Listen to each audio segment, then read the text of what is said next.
Walaupun memang ketika dokter menyampaikan kondisinya dia bahwa kansernya itu udah nyebar kemana-mana gitu, udah sampai ke usus 12 jari, di usus halus, di pokoknya di pankreasnya dia lah ya gitu. Atau seperti apa Kak? Sebenarnya sakitnya mungkin kesakitannya itu yang benar-benar kita tahu bahwa dia sangat sakit itu adalah 2 minggu sebelum lebaran ya.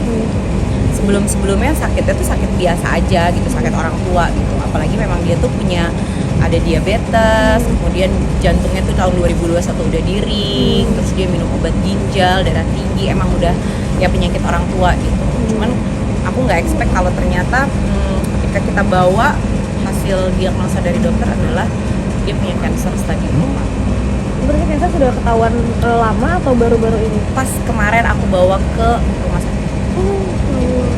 Dan sampai detik dia meninggal itu kita nggak ngasih tahu dia sebenarnya penyakit dia tuh apa.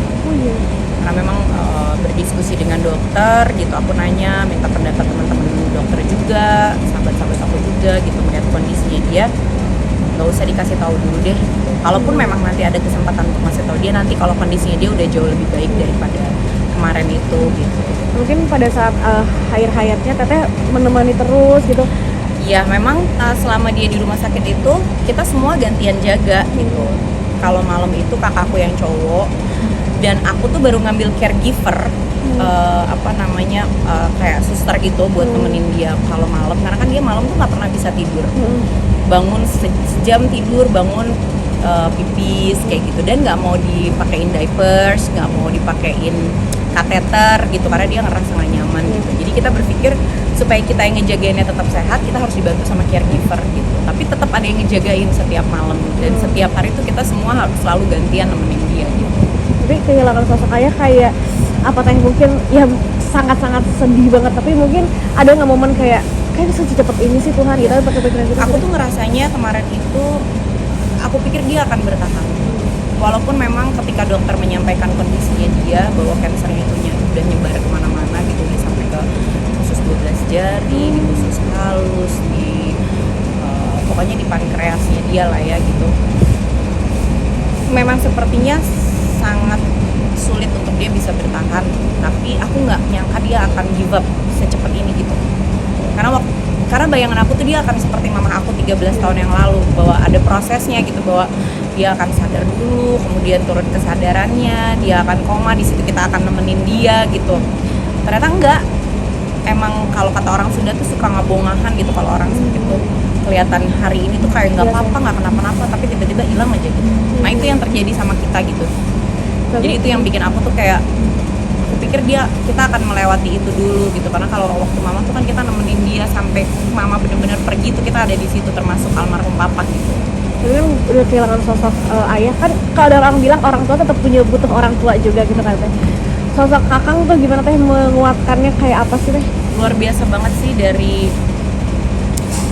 papa sakit tuh semua yang maksudnya yang mensupport aku di rumah tuh akang, bahkan sampai yang mengusahakan tempat untuk bisa dapat tempat yang enak apa segala macam tuh akang gitu. Karena kita tuh aku sama kakak-kakakku tuh kalau orang sudah bilang udah tua lah kaya, udah nggak tahu mesti gimana gitu. Jadi kita butuh orang yang bisa berpikir jernih nih, kita mesti ngambil langkah apa nih. Biasanya orang yang kita tanya akang gitu. Malah papaku meninggal Sabtu dini hari, Kamis sore itu papaku tuh sempet cium tangannya akang untuk ucapin makasih dan minta maaf gitu. Aku sampai ngapain sih Pak kayak gitu, nggak usah kayak gitu. Dia sampai akang datang cium tangan, terus dia balik cium tangannya akang gitu, makasih ya ayah gitu. Terus ayah tuh baik banget, ayah tuh orang baik gitu. Jadi aku kayak, so aku tuh cuman pas dia kayak gitu aku diem aja, aku nggak berkomentar karena aku tuh masih denial bahwa enggak, dia masih bisa kok, dia masih bisa. Tapi ayah teh di rumah ya bareng sama teteh atau gimana? Papa aku di rumah, jadi 2 tahun terakhir ini yang stay di rumah aku itu ada papa aku sama papanya akang gitu. Karena memang aku tuh sama akang berpikir bahwa kalau di rumah kita masih ada orang tua, rumah tuh jadi banyak barokahnya gitu. Karena doanya nggak kemana-mana kan, nggak pasti orang tua tuh mendoakan anak-anaknya kan gitu. Jadi tuh dulu malah masih ada mamanya akang masih ada sekarang, cuman kondisinya sakit jadi pindah ke tempat kakaknya akang karena kondisi di rumah nggak memungkinkan. Semua kamar kan adanya di atas, mamanya akang nggak bisa stay di atas gitu. Setiap hari kan harus dibawa keluar gitu jemuran dengan berat hati kita melepaskan mama untuk tinggal sama kakaknya Akang gitu. Jadi cuman ada papa dua tuh kemarin itu tuh, papahnya Akang sama papah aku gitu. Sekarang udah cuma tinggal satu papahnya Akang. Tapi teh mungkin sudah kehilangan ayah gitu, teteh jadi kayak bergantung ke si akhirnya udah aku apapun teh ke Akang teh sesayang itu, apa ya, kayak menjadi sosok ayah ganti atau kayak gimana teh akhirnya? Enggak sih, kalau sosok ayah pengganti sih enggak, karena buat aku namanya ayah sih nggak ada gantinya ya gitu. Orang tua kita tuh nggak akan ada gantinya. Kalau kakak tuh tanggung jawabnya aku pasti beda lagi, tanggung jawab sebagai seorang suami ke istrinya dan tanggung jawab sebagai seorang pasangan gitu. Dan selama ini pun memang aku bergantung sama dia. Maksudnya papa aku ketika aku sudah menikah memang juga sudah menyerahkan aku sepenuhnya. Makanya saking dia percayanya sama Akang, dia tuh nggak pernah ngasih wejangan sama aku. Jadi kok ditanya papanya pernah ngasih pesan-pesan apa, enggak sih. Selama 13 tahun kita nikah tuh papa aku tuh nggak pernah ngasih nasihat gitu-gitu. Cuman paling nginget kayak hal-hal kecil. Misalnya kalau aku pamit, dia cuma ngingetin, Pak aku berangkat ya, aku cium tangan sudah gini, iya baca ayat kursi ya bu, cuman gitu-gitu aja. Terus kalau duduk di meja makan tuh nggak ada wejangan-wejangan orang tua, karena dia ngerasa mungkin aku sudah dapat orang yang tepat gitu. Dia ngelihat dengan mata kepalanya dia bahwa aku tuh udah mendapatkan pasangan yang baik gitu. Jadi terakhir teh ada apa pesan terakhir papa atau ada ngomongan yang sampai sekarang ya udah aku teh lakuin deh habis ini gitu?